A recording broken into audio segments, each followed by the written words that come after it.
बहुत जल्दी आपको फिर से एक बार राज्यपाल की भूमिका पर, केंद्र की भूमिका पर सुप्रीम कोर्ट में सुनने को मिलेगा।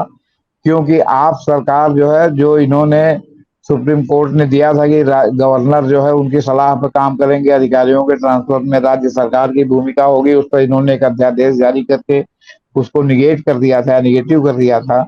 उसको जो है आज सरकार ने सुप्रीम कोर्ट में चुनौती दी है और संभवतः 3 तारीख को इसकी सुनवाई होगी। हो सकता है उस दिन नोटिस वोटिस जारी हो, इस पर और जी। डिटेल में आगे सुनवाई हो।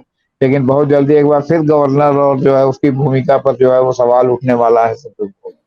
किसी भी एक राजनीतिक दल को जो लोकतंत्र में विश्वास रखता है, उसको ये सोचना चाहिए कि इस तरह की स्थिति अगर एक तरह से संविधान ब्रेक डाउन हो जाए तो सरकार बदल जाएगी, तो फासिस्ट माइंडसेट के लोग हर दल में होते हैं, ये चीज ध्यान रखें वो।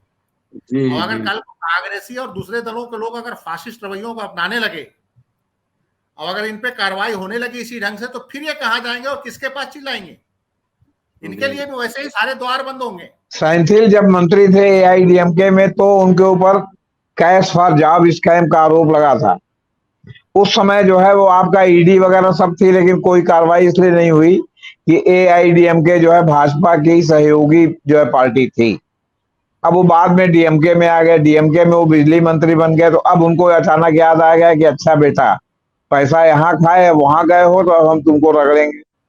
क्यों? क्योंकि इस बीच में विपक्षी एकता की भी बात हो गई थी, इन्होंने तुरंत सैंथिल के ईडी ने छापा डाल दिया। ईडी जब उनको पकड़ करके ले गई, तो पकड़ कर ले जाने के बाद सीमा के बाहर जाकर के ईडी ने उनको जो है अदालत में पेश किया और रिमांड मांगा।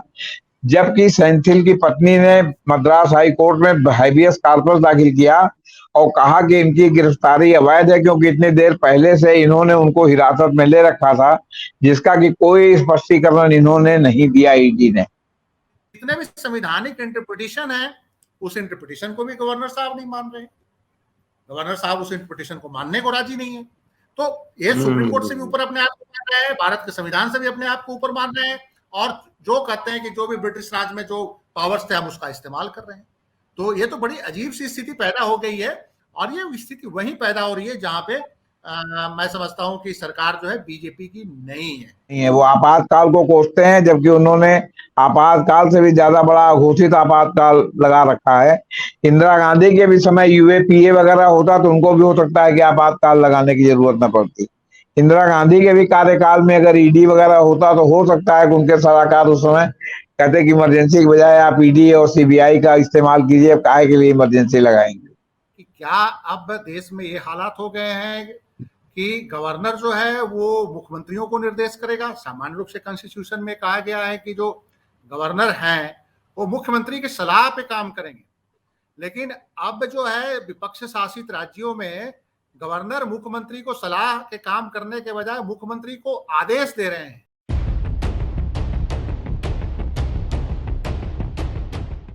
क्या कई गवर्नर्स अपनी ताकत का बेजा इस्तेमाल कर रहे हैं, मिसयूज कर रहे हैं? ताजा मामला फिर तमिलनाडु का है। क्या गवर्नर को किसी मंत्री को बर्खास्त करने का अधिकार संविधान देता है? क्या है मसला, इस एपिसोड में पूरा समझने वाला। तमिलनाडु के गवर्नर लगातार चर्चा में बने रहते हैं और उनके एक फैसले के खिलाफ एक मंत्री को सेंथिल में कई एपिसोड हमने आपको सुनाया, उनको बर्खास्त किया है, हाई कोर्ट में रिट दायर की गई है। क्या है मसला, पूरे एपिसोड को समझिए कि गवर्नर को संविधान में क्या शक्तियां दी गई हैं, क्या लिमिटेशंस हैं, क्या गवर्नर इस तरह का एक्शन ले सकते हैं। दो खास मेहमान हैं, संजीव पांडे साहब हैं, जेपी सिंह साहब हैं, लगातार अम्बेडकर नाव पर आप सुन रहे हैं, पूरी विस्तार से इस एपिसोड में चर्चा करने वाला हूं। स्वागत है सर। जी संजीव जी, क्या है जी मसला? सर, मसला तो ताजा ये है कि जो पीछे जो तमिलनाडु में जो डीएमके गवर्नमेंट में जो मिनिस्टर थे, सेंथिल बालाजी जो मिनिस्टर हैं, थे नहीं, मैं गलती से थे बोल गया, उनको पिछले दिनों गिरफ्तार किया गया था एक करप्शन के मामले में, और उस मामले में गिरफ्तारी के बाद वो फिलहाल जुडिशियल कस्टडी में है। उसी दौरान चूंकि तमिलनाडु में डीएमके की गवर्नमेंट ने उनको अभी तक गिरफ्तारी के बाद मंत्रिमंडल से बर्खास्त नहीं किया गया है, तो गवर्नर साहब ने एकाएक बर्खास्तगी का आदेश जारी कर दिया। हालांकि ये माना जा रहा है कि संविधान सम्मत नहीं है, और गवर्नर साहब ने तुरंत 5 घंटे या 6 घंटे के बाद ही जो अपना पुराना ऑर्डर जारी किया था उसको रोकते हुए कहा कि इस ऑर्डर पे फिलहाल वो जो है अटॉर्नी जनरल का एडवाइस ले रहे हैं।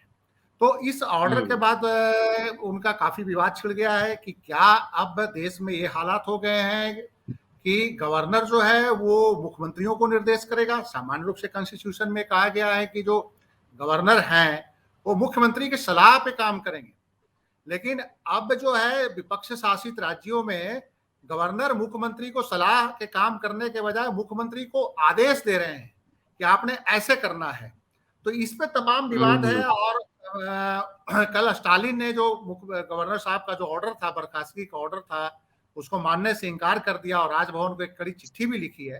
तो मेरा ये मानना है कि एक तरह से गवर्नर के पद का जो सबसे लो और सबसे गिरी हुई स्थिति अब देखने को आ रही है, संविधान के लगभग अनुपालना के जब संविधान देश में लागू हुआ उसके लगभग 73 साल बाद ये स्थिति आ गई है कि गवर्नर साहब संविधान के किसी भी अनुच्छेद को मानने के लिए तैयार नहीं है, संविधान में जो लिखा हुआ है उसको मानने को तैयार नहीं है, और अपनी मर्जी से जो है हर आदेश को जारी कर रहे हैं। और खास करके वहां जहां भाजपा का शासन नहीं है, विपक्ष का शासन है, और चाहे वो दिल्ली हो, चाहे वो अपना क्या कहा जाता है तमिलनाडु हो, चाहे महाराष्ट्र में जिस ढंग से गवर्नर ने अपनी भूमिका अदा करी थी, पश्चिम बंगाल में आप देख ही रहे हैं कि गवर्नर की क्या स्थिति है, चाहे यूनिवर्सिटियों को लेकर स्थिति हो, चाहे लॉ एंड ऑर्डर को लेकर है कि गवर्नर अपनी सीमा भूल के राज्यों के अंदर घूम रहे हैं। जैसे धनखड़ साहब वेस्ट बंगाल में घूम रहे थे, जबकि लॉ एंड ऑर्डर जो है प्योर स्टेट का काम है, सीएम के अंडर में है, लेकिन गवर्नर साहब लॉ एंड ऑर्डर देखने जा रहे हैं,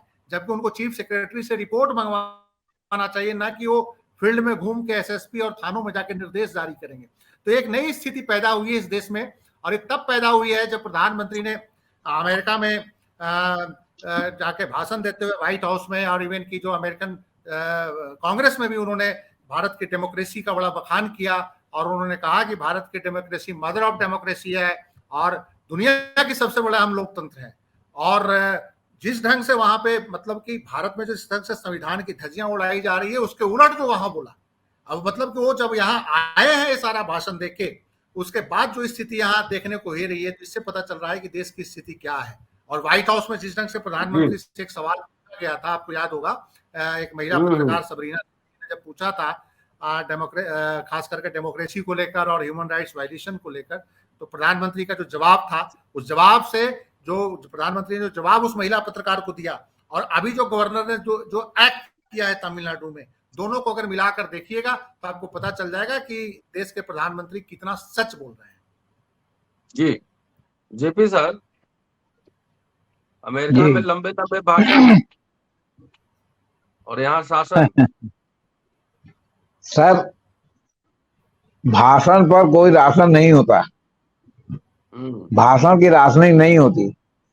ये है कि बहुत कम समय है तो है कि भाई आप 1-1 मिनट 2-2 मिनट पे अपनी बात खत्म कीजिए, वरना तो भाई ये प्रधानमंत्री हैं और अमेरिका गए हैं और राजकीय अतिथि बन के पहली बार गए हैं, तो वहां उनके भाषण पर कोई राशन नहीं था, जितना मन करे जो मन करे वो कहें।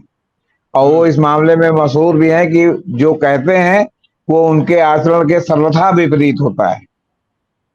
वो कहते हैं कि लोकतंत्र है, लोकतंत्र नहीं है। वो आपातकाल को कोसते हैं, जबकि उन्होंने आपातकाल से भी ज्यादा बड़ा घोषित आपातकाल लगा रखा है। इंदिरा गांधी के भी समय यूएपीए वगैरह होता तो उनको भी हो सकता है कि आपातकाल लगाने की जरूरत न पड़ती। इंदिरा गांधी के भी कार्यकाल में अगर ईडी वगैरह होता तो हो सकता है कि उनके सलाहकार उस समय कहते कि इमरजेंसी के बजाय आप ईडी और सीबीआई का इस्तेमाल कीजिए, काहे के लिए इमरजेंसी लगाएंगे। सवाल है कि ईडी यूएपीए ये सब हटा करके और फिर जो है आप देखिए कि इमरजेंसी है कि नहीं। जिसको चाहे उसको आप बंद कर दें। आप सीना ठोक के जो है भोपाल में कह रहे हैं कि हम सबको बेईमानों को जेल भेज देंगे, तो बेईमानी और ईमानदारी की परिभाषा कौन तय करेगा? आप ही तय करेंगे। आप ही मुजरिम, आप ही मुंसिफ, सब आप ही तय करेंगे, या उसके लिए कोई कानून का शासन है?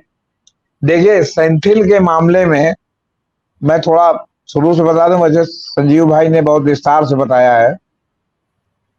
सेंथिल जब मंत्री थे एआईडीएमके में, तो उनके ऊपर कैश फॉर जॉब स्कैम का आरोप लगा था। उस समय जो है वो आपका ईडी वगैरह सब थी, लेकिन कोई कार्रवाई इसलिए नहीं हुई कि एआईडीएमके जो है भाजपा की सहयोगी जो है पार्टी थी। अब वो बाद में डीएमके में आ गए, डीएमके में वो बिजली मंत्री बन गए, तो अब उनको अचानक याद आ गया कि अच्छा बेटा, पैसा यहाँ खाए, वहां गए हो, तो अब हम तुमको रगड़ेंगे। क्यों? क्योंकि इस बीच में विपक्षी एकता की भी बात हो गई थी, इन्होंने तुरंत सैंथिल के ईडी ने छापा डाल दिया। ईडी जब उनको पकड़ करके ले गई, तो पकड़ कर ले जाने के बाद सीमा के बाहर जाकर के ईडी ने उनको जो है अदालत में पेश किया और रिमांड मांगा, जबकि सेंथिल की पत्नी ने मद्रास हाई कोर्ट में हैबियस कॉर्पस दाखिल किया और कहा कि इनकी गिरफ्तारी अवैध है, क्योंकि इतनी देर पहले से इन्होंने उनको हिरासत में ले रखा था, जिसका कि कोई स्पष्टीकरण इन्होंने नहीं दिया ईडी ने। ये मामला वहां चल रहा था। इसके खिलाफ केंद्र सरकार ईडी की तरफ से चली गई आपके सुप्रीम कोर्ट में। सुप्रीम कोर्ट में जस्टिस सूर्यकांत और जस्टिस सुंदरेश की पीठ थी, तो सूर्यकांत ने कहा कि नहीं, हम इसको सुनेंगे 21 तारीख को। ये 20 को गया था मामला। और आपके क्या कहते हैं, जबकि एक मामला मणिपुर का था कि वहां आदिवासियों की सुरक्षा के लिए जो है मतलब व्यवस्था की जाए, तो उसको उन्होंने सुनने से इनकार करके 3 जुलाई लगा दिया। तो बड़ी आलोचना हुई लीगल क्षेत्र में कि आपकी प्रायोरिटी क्या है, आपकी प्रायोरिटी मणिपुर में कत्लेआम को है या माने ईडी के जो है हितों की रक्षा करना है। तो अगले दिन सुनवाई में उन्होंने कहा कि नहीं, अभी ये जुलाई में ही जाएगा, ये पहले 22 तारीख को जो मद्रास हाई कोर्ट में मामला है उस पर सुनवाई होगी। तो नहीं हुई। फिर 22 तारीख को मद्रास हाई कोर्ट में हुई, तो फिर 27 डेट लगी आपके ईडी को जवाब देने के लिए। ईडी ने जवाब दिया। फिर 28 तारीख की डेट लगी जून में कि साहब दोनों पार्टी अपना अपना लिखित वक्तव्य दें। क्लासिक बात बताने वाली ये है कि जो 27 तारीख को जब बहस हुई, तो ईडी की ओर से नेचुरली तुषार मेहता और सेंथिल की ओर से मुकुल रोहतगी जैसे 2 चोटी के वकील जो है वहां मद्रास हाई कोर्ट में थे, और 16 घंटे तक दलील पर दलील हुई। जहां तुषार मेहता काफी डिफेंसिव थे और वो ईडी को जस्टिफाई कर रहे थे, वहीं मुकुल रोहतगी ने ईडी की धज्जियां उड़ा दी कि ईडी के इस धारा में ये व्यवस्था है, ईडी के इस धारा में ये व्यवस्था है, जिसका पालन नहीं किया गया, इसलिए इनकी गिरफ्तारी अवैध है और इसलिए ये हैबियस कॉर्पस बंदी प्रत्यक्षीकरण आपके यहाँ मतलब उसमें इस मामले में लागू होती है। और इनका तर्क था कि इस मामले में बंदी प्रत्यक्षीकरण लागू नहीं होता, हैबियस कॉर्पस लागू नहीं होता।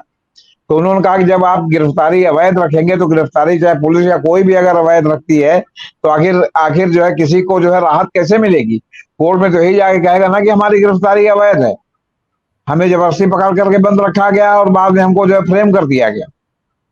इस बीच में जब वो हुए, तो वहां उन्होंने जो है जब लोअर कोर्ट में पेश हुए थे, उनको जो है उन्होंने उनकी कस्टडी में भी दिया था। तो उस समय था कि उनकी तबीयत बहुत खराब है, सीने में दर्द है, तो उनको एक अस्पताल में रेफर किया गया। अस्पताल में जाके टेस्ट हुआ, तो सेंथिल बालाजी को पता चला कि इनके जो है कई आर्टरीज ब्लॉकेज है, इसमें तुरंत इनको जो है वो कराना पड़ेगा, बाईपास सर्जरी कराना पड़ेगा। तो उन्होंने एप्लीकेशन दिया उनकी तरफ से, साहब बाईपास सर्जरी हम फलाने अस्पताल में कराना चाहते हैं, अगर निजी अस्पताल है वहां जाने की अनुमति दी जाए तो हम वहां करा लें। तो उन्होंने, कोर्ट ने दे दी अनुमति। अब ये जब सुप्रीम कोर्ट गए थे, तो इनका ये तर्क था कि ये जो ईडी की कस्टडी है, जब अस्पताल की कस्टडी में वो चले गए, तो ईडी की कस्टडी नहीं मानी जाएगी। इस पर भी मुकुल रोहतगी ने तमाम हाई कोर्ट सुप्रीम कोर्ट के जजमेंट का हवाला दिया और कहा कि क्या कहते हैं, वो अस्पताल में भी आप पूछताछ कर सकते हैं, और वो पूछताछ में वो कर रहे हैं। और फिर इनके विरोधाभास है, एक और इन्होंने लोअर कोर्ट में इनकी तरफ से कहा गया कि सहयोग कर रहे हैं पूछताछ में, दूसरी ओर कहा गया कि सहयोग कर रहे हैं।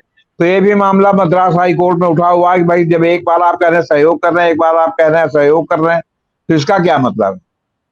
सहयोग करते करते ये सहयोग कब से करने लगे? इसको तो आपने रेखांकित नहीं किया उसमें। बहरहाल जजमेंट संभवतः सुरक्षित है। अब ये 3 तारीख के पहले आता है या 3 तारीख को ही आता है, ये देखने वाली बात होगी। हाँ, अब जहां तक राज्यपाल का मामला है, इस बीच में राज्यपाल साहब अचानक एक तुफैल में उन्होंने इनको सेंथिल बालाजी को बर्खास्त कर दिया, क्योंकि उसके पहले जो है वो स्टालिन ने उनको बिना विभाग का मंत्री बना के उनके विभाग को दूसरों को आवंटित कर दिया। अब इन्होंने उनको बर्खास्त कर दिया। बर्खास्त करने के बाद पता चला, जो सूत्रों के हवाले से प्रिंट मीडिया में है, कि जो है गृह मंत्री ने इनको जम करके फटकार लगाई कि आपने अपने मन से ऐसा क्यों किया है, आप तुरंत अपना आदेश वापस लें और अटॉर्नी जनरल से इसकी सलाह कर लें, क्योंकि इसमें संवैधानिक स्थिति बिल्कुल उलट है और ये सरकार की बड़ी किरकिरी होगी। तो इन्होंने उसको वापस नहीं लिया, उसको उन्होंने स्थगित कर दिया। अब स्थगित करने का मतलब है कि अगर आपकी इच्छा हो तो आप फिर से उसको लागू कर सकते हैं, मतलब आदेश स्टैंड कर रहा है, वापस होके रद्द नहीं हुआ है। आपको नए सिरे से आदेश नहीं जारी करना है, केवल उस आदेश को कह देना है कि अब हमने वापस लेने वाली बात वापस ले ली, अब ये इम्प्लीमेंटेड है। खैर, इससे राजनीतिक जो है विवाद उठा हुआ है, कांग्रेस से लेकर सबने विरोध किया और कहा कि ये बिल्कुल संविधान के विरुद्ध है। देखिए, दरअसल अभी कुछ दिन पहले जब दिल्ली के राज्यपाल, लेफ्टिनेंट गवर्नर और केजरीवाल का मामला सुप्रीम कोर्ट पहुंचा था, सुप्रीम कोर्ट ने स्पष्ट कर दिया था कि पुलिस, लैंड और ये एक अपवाद छोड़ करके बाकी सारे में आप मंत्रिपरिषद के सलाह से उसी तरह काम करेंगे जैसे केंद्र सरकार और राज्य सरकार, गवर्नर और जो है क्या कहते हैं और राष्ट्रपति की भूमिका है कि वो मंत्रिपरिषद की सलाह से करेंगे। आदेश राष्ट्रपति के नाम से जारी होता है, लेकिन जो मंत्रिपरिषद उनको सलाह देती है उसके अनुसार उस पर एक्ट करते हैं। अब एक मोटी सी बात है, कोई मर्डर हो जाता है, किसी की हत्या हो जाती है, आजीवन कारावास या फांसी की सजा हो जाती है, तो वो अंतिम रूप से दया याचिका राष्ट्रपति के पास जाती है, गवर्नर के पास भी कहीं कहीं जाती है। तो राष्ट्रपति को जब तक गृह मंत्रालय मंत्रिपरिषद की सलाह से डिसीजन लेके जो बताता है, तब तक राष्ट्रपति उस पर फैसला नहीं देते कि क्षमादान देना है कि नहीं देना। राष्ट्रपति सुओ मोटो स्वतः जो है नहीं फैसला दे सकते, वो उनकी सलाह पर ही देते हैं। अब इसमें ऐसी व्यवस्था है, तो उस पर जो है आपका क्या कहते हैं, उन्होंने कहा कि आप उससे बात करने के लिए बाध्य हैं। और आपको ये भी याद हो कि सत्येंद्र जैन कितने दिन तक जेल में थे और केजरीवाल ने उनको मंत्री पद से नहीं हटाया था। मनीष सिसोदिया जेल गए तो भी मंत्री पद से नहीं हटाया था। अंत में जब उनको हाई कोर्ट से भी राहत नहीं मिली तब उन्होंने उनको मंत्री परिषद से हटाया और तभी सत्येंद्र जैन को मिला। मैं कई महीने वो लगातार जेल में होने के बावजूद सत्येंद्र जैन मंत्री बने रहे। उसको ये उदाहरण भी आपके सामने है और दिल्ली हाई कोर्ट पर जो सुप्रीम कोर्ट ने कहा दिल्ली राज्यपाल के मामले वो भी आपके सामने है। और ताजा मामला, बहुत पुराना मामला नहीं है। लेकिन अरुणाचल प्रदेश में नवाब राबिया और बमान फेलिक्स बनाम डिप्टी स्पीकर और अन्य सुप्रीम कोर्ट की संविधान पीठ ने राज्यपाल के विवेक के सवाल पर विस्तार से विचार किया था और संविधान पीठ ने कहा था कि 163(1) के तहत राज्यपाल अपने विवेक का केवल वही कार्य कर सकते हैं जिन्हें उन्हें संविधान द्वारा स्पष्ट रूप से जिसकी स्वतंत्रता दी गई है। और इस मामले में जो इन्होंने नवाब रेबिया के मामले में कहा कि राज्यपाल केवल मुख्यमंत्री की अध्यक्षता वाली मंत्रिपरिषद की सहायता और सलाह पर ही सदन बुला सकते हैं, स्थगित कर सकते हैं और सदन को भिन्न कर सकते हैं। अकेले अपने दम पर जो है वो सदन न बुला सकते हैं, न स्थगित कर सकते हैं और न ही सदन को भंग कर सकते हैं। वो मंत्रिपरिषद की सलाह पर ही करेंगे ऐसा। ये जो है उन्होंने स्पष्ट कहा था नवाब रेबिया मामले में। इसके पहले कभी भी ये नहीं आया कि साहब किसी राज्यपाल ने किसी मंत्री को सुओ मोटो जो है बर्खास्त किया हो। एम करुणानिधि के मामले में आपका 69 में आपका क्या कहते हैं 79 में भारत के तत्कालीन मुख्य न्यायाधीश थे वाई चंद्रचूड़, ये जो अभी डी.वाई. चंद्रचूड़ हैं इनके पिताजी थे। उनके 5 न्यायाधीशों के खंड की पीठ ने, संविधान पीठ ने फैसला दिया था जिसमें कहा था कि जो नियुक्त करता है वो बर्खास्त भी कर सकता है। लेकिन ये मामला दूसरे संदर्भ का था, ये मंत्री के संदर्भ का नहीं था, है ना। तो ये मामला भी इसके पहले और कोई मामला नहीं था। लेकिन नवाब रेबिया के मामले में तो बहुत स्पष्ट रूप से था कि आप मंत्रिपरिषद की सलाह से करेंगे।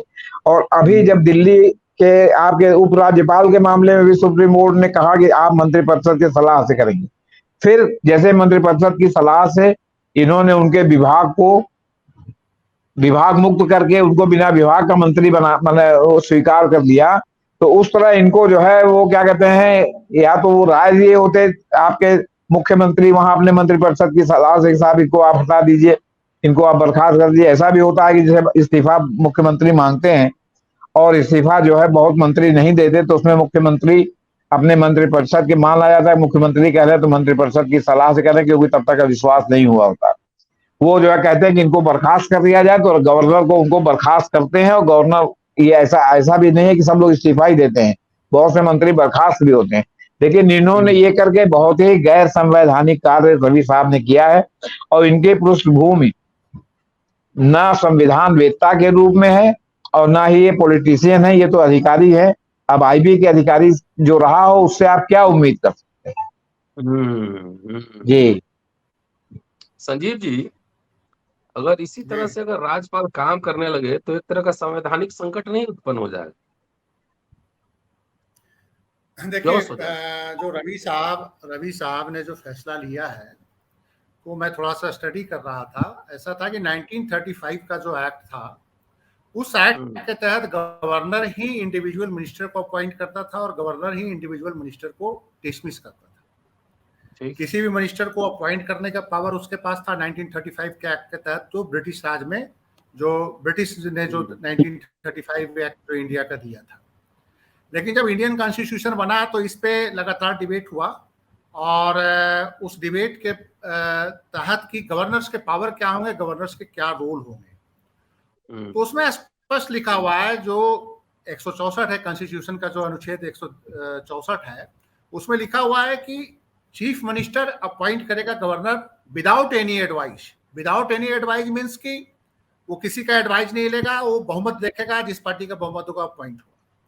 उसके बाद जो भी अपॉइंटमेंट्स होंगे मंत्रिमंडल के अंदर, वो एडवाइस जो होगा वो चीफ मिनिस्टर का होगा, चीफ मिनिस्टर देगा। तो ऑटोमेटिक है कि अगर मंत्री चीफ मिनिस्टर के एडवाइस पर अपॉइंट हो रहा है तो वो बर्खास्तगी का जो पावर है या उसको मंत्रिमंडल से हटाने का पावर भी चीफ मिनिस्टर के पास ही होता है। ये 164 में स्पष्ट है।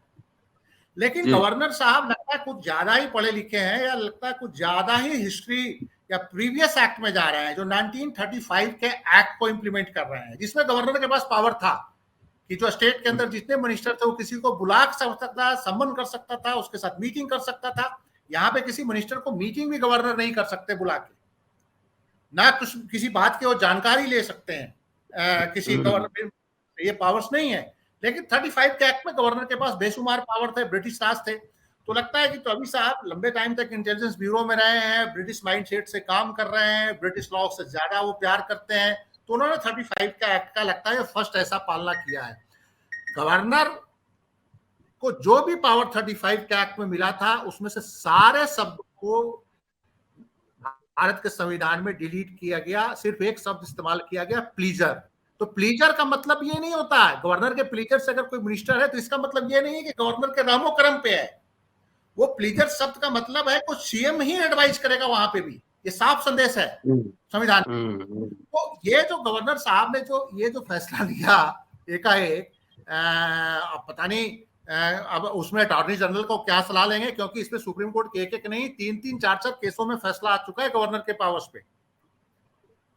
बिहार से रिलेटेड एक मामला था, उसके बाद जेपी सिंह जी ने बोला क्या कहा जाता है, अभी अरुणाचल प्रदेश वाला था, बिहार से रिलेटेड एक केस था, उसमें मैं पढ़ रहा हूँ कि Shamsher Singh versus state of Punjab एक केस था, इसमें भी गवर्नर के पावर्स पे काफी डिस्कस किया गया है। तो जितने भी संवैधानिक इंटरप्रिटेशन है उस इंटरप्रिटेशन को भी गवर्नर साहब नहीं मान रहे, गवर्नर साहब उस इंटरप्रिटेशन को मानने को राजी नहीं है। तो ये सुप्रीम कोर्ट से भी ऊपर अपने आप को मान रहे हैं, भारत के संविधान से भी अपने आप को ऊपर मान रहे हैं, और जो कहते हैं कि जो भी ब्रिटिश राज में जो पावर्स थे हम उसका इस्तेमाल कर रहे हैं। तो ये तो बड़ी अजीब सी स्थिति पैदा हो गई है, और ये स्थिति वहीं पैदा हो रही है जहां पे मैं समझता हूं कि सरकार जो है बीजेपी की नहीं है। और चूंकि तमिलनाडु इस समय हमें लगता है कि गवर्नर साहब जो कुछ भी कर रहे हैं वो केंद्र की सहमति से ही कर रहे होंगे। मुझे ऐसा नहीं लगता कि बिना केंद्र की सहमति से इस तरह की हरकतें कर सकते हैं। निश्चित रूप से इसमें केंद्र की सहमति है, क्योंकि गवर्नर साहब इससे पहले नागालैंड में थे, नागालैंड से इनको स्पेशल तमिलनाडु भेजा गया। क्यों भेजा गया, कैसे भेजा गया? क्योंकि इंटेलिजेंस के ये सीनियर पोस्टों पे रहे हैं, तो इनको किसी विशेष कार्य के लिए भेजा गया होगा कि गवर्नर के साथ साथ और भी काम करेंगे, कैसे वहां पे एक विशेष दल के आधार को बढ़ाया जाए। ये तो पहले वहां पे ऑलरेडी संविधान के जो कॉन्स्टिट्यूशन के प्रोविजन के अगेंस्ट जो राज्यपाल का जो अभिभाषण होता है उसमें से कई चीजों को ही उड़ा दिया, वहां बोलने से विधानसभा में मना कर दिया, जबकि वो भी मैंडेटरी था, इनको बोलना ही था। वो एक शब्द भी उसमें से हटा नहीं सकते। जो राज्य सरकार का जो तैयार किया हुआ जो उपलब्धि होती है पूरे साल की और आगे क्या करेगी सरकार, जिसको राज्यपाल का अभिभाषण के रूप में पढ़ाया जाता है। तो बड़ी अजीब सी स्थिति पैदा हो गई थी उस समय। यही गवर्नर साहब थे सेम, जिनके खिलाफ फिर वहां ऑलरेडी तमिल भाषा में जो था उसको पढ़ा के उसको पास किया गया, जिन्होंने अंग्रेजी में इन्होंने सारे वो राज्य सरकार की उपलब्धियों और कई चीजों को उड़ा दिया था, वो पढ़ने से मना कर दिया था कि मैं पढ़ता ही नहीं, और उस समय भी काफी विवाद हुआ था। अब बताइए कि अजीब सी स्थिति है कि भारत की जो राष्ट्रपति हैं वो नरेंद्र मोदी के जो सरकार की उपलब्धियां साल में एक बार वो पढ़ने आए और पता चला कि वो पढ़ने से ही मना कर दें, तो उस समय प्रधानमंत्री की स्थिति होगी, अजीब सी अराजकता की स्थिति हो जाएगी। कि संविधान में जो कुछ और उसके हिसाब से अगर कल को राष्ट्रपति काम ना करें कि प्रधानमंत्री जो राष्ट्रपति अपने अभिभाषण में से कई चीजों को उड़ा दें, कई पैरा को उड़ा दें कि मैं नहीं पढ़ती, तो उस समय केंद्र सरकार की क्या स्थिति होगी। तो मैं समझता हूँ कि इस बड़े ही अनकॉन्स्टिट्यूशनल हालात पैदा किए जा रहे हैं देश के अंदर, और समझ में नहीं आता किस तरह के लोगों को कैसे बर्दाश्त किया जा रहा है। कल देखिए कि मणिपुर में वो रिजिग्नेशन देने का क्या ड्रामा हुआ कि वो रिजिग्नेशन देने जा रहे थे। रिजिग्नेशन जिस आदमी को देने की बहुत दिली इच्छा होती तो वो राजभवन में पहले भीड़ नहीं जुटाता इतना अपने मुख्यमंत्री निवास में, वो फैक्स से अपना रिजर्वेशन भेज देते, वो अपना मेल से रिजर्वेशन भेज देते, इस्तीफा देके गायब हो जाते। एक बार मुझे याद है कि माधव सिंधिया ने किसी मंत्रालय में थे, वो रिजिग्नेशन देखो गायब ही हो गए, मिले ही नहीं, लोग उनको ढूंढते रहे कि इस्तीफा वापस लो, लिए ही नहीं, इस्तीफा उनका मंजूर करना पड़ा लास्ट में। तो मैं तो हैरान हूं कि कैबिनेट मैनेजमेंट किया मणिपुर के चीफ मिनिस्टर ने कि रिजिग्नेशन देने का पहले ड्रामा रचा गया, फिर भीड़ आ गई, रिजिग्नेशन फाड़ दिया गया, फिर कहा गया कि जनता के उसको ख्याल रखते हुए, जनता के मिजाज को ख्याल रखते हुए जो मुख्यमंत्री ने अपने इस्तीफा वापस ले लिया। तो बड़ी अजीब गरीब स्थिति पैदा हो रही है इस देश के अंदर, जो हालात आप देख ही रहे हैं। जेपी सर, लास्ट कमेंट, जो संघ में केंद्र में जो राष्ट्रपति की भूमिका है वही भूमिका राज्यपाल की होती है राज्यों में। अगर मुख्यमंत्री लोग राज्यपाल की बात न मानना शुरू कर दें तो बड़ा बेइज्जती टाइप से हो जाएगा ना।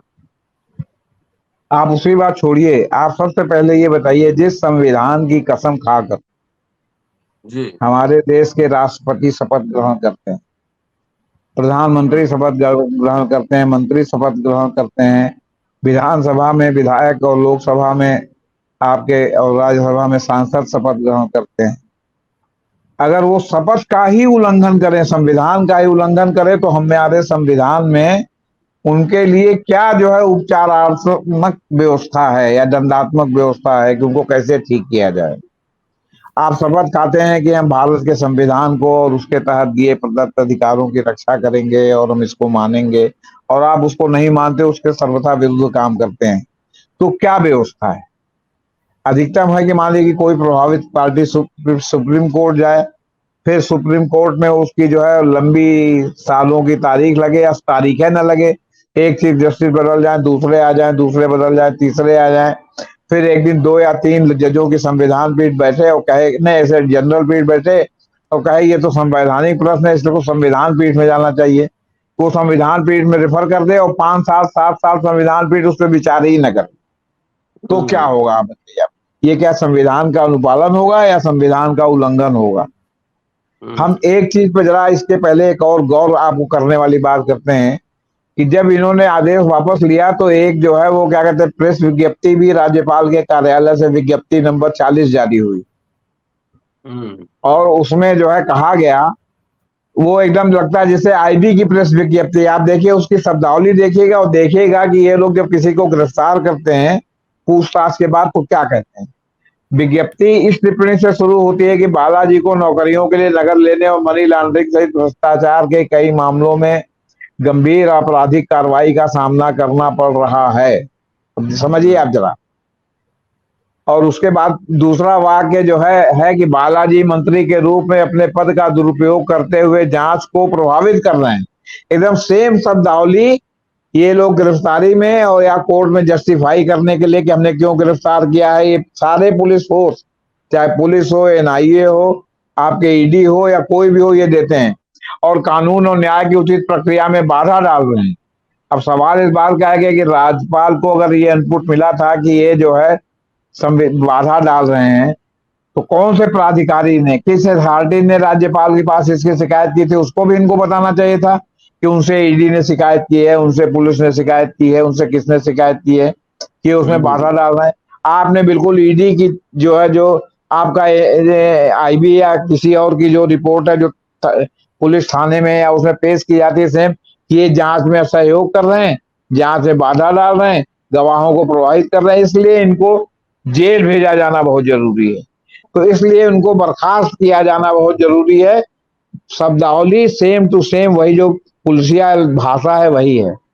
बाकी इस सवाल पे बहस होना चाहिए कि नहीं होना चाहिए कि अगर प्रधानमंत्री, उनके मंत्रिमंडल के सदस्य, मुख्यमंत्री, उनके मंत्रिमंडल के सदस्य, गवर्नर, राष्ट्रपति अगर यही संविधान का जो है उल्लंघन करने लगे तो क्या हो? संविधान की शपथ लेके बने और उसके बाद उसी संविधान की धज्जियां उड़ाने लगे तो इसमें क्या होगा? या तत्काल कार्रवाई करने के लिए कौन सा प्राधिकारी है कि जहां जाकर के आप अपनी फरियाद करें, उनके खिलाफ कार्रवाई हो? सवाल तो यह है कि इस बीजेपी के राज में लगातार इस बात का जो है मतलब कि धज्जियां उड़ाई जा रही हैं कि संविधान और कानून के शासन को के नाम पर एक राष्ट्रवाद नाम का एक नया जो है क्या कहते हैं जुमला छोड़ा गया है। राष्ट्रवाद में संविधान, कानून का शासन सब गौड़ है, राष्ट्रवाद प्रमुख है। और राष्ट्रवाद क्या? जिसकी परिभाषा ये लोग स्वयं अपने हिसाब से करें, जिसकी परिभाषा इनका आईटी सेल करे, जिसकी परिभाषा ये स्वयं करें, जिसकी परिभाषा स्वयं संघ परिवार करे, इसकी कोई सर्वमान्य परिभाषा नहीं है। ये जो परिभाषा रचे वही जो है राष्ट्रवाद है और उसके साथ संविधान, कानून का शासन सब गौड़। जी शुक्रिया आप दोनों का। और ये जी संजीव जी, जो सेंथिल बालाजी को लेकर जो गवर्नर साहब को लग रहा है कि जांच प्रभावित करेंगे, तो इसमें मैं एक बड़ा दिलचस्प बात बताता हूं कि एआईएडीएमके के टाइम के कई भ्रष्टाचार के मसलों पे संबंधित जो व्यक्ति जांच के दायरे में है, उनके प्रोसिक्यूशन सैंक्शंस की फाइल राजभवन में पड़ी हुई है। स्टालिन ने भेजी है कि इनके खिलाफ हमने मुकदमा चलाना है, प्रोसिक्यूशन सैंक्शन दीजिए, और राजभवन उसको प्रोसिक्यूट करने का सैंक्शन नहीं दे रहा है।